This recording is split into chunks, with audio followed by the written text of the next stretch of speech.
Devenir paysan, c'est accessible à tout le monde. Ici à la ferme en paille ou ailleurs. À la ferme en paille, nous cherchons des associés.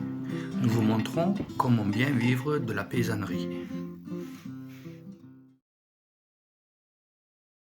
Il faut aussi gérer la ferme, hein, voilà, il y a du travail sur tout ce qui est gestion un petit peu.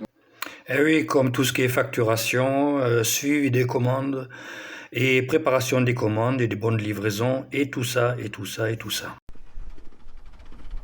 Un facteur déterminant dans la bonne santé financière de la ferme, c'est la gestion du parc machine.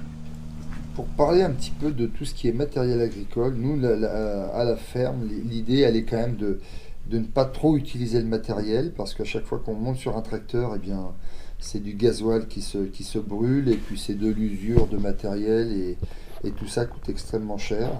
On fait à peu près 300 à 400 heures de tracteur par an, et si on pouvait encore diminuer, on le ferait.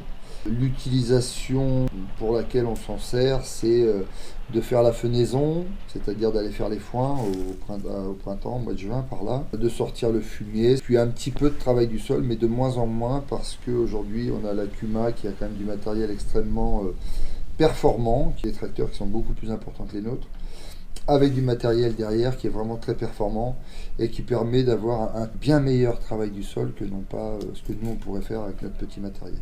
Sachant qu'on va semer que 5-6 hectares par an, eh bien ça ne nécessite pas d'avoir du matériel à soi.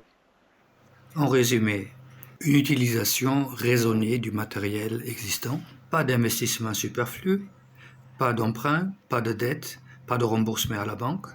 Tout l'argent gagné reste à la ferme. Et n'oubliez pas, devenir paysan, c'est accessible à tout le monde. Alors rejoignez-nous. La ferme en paille cherche des associés.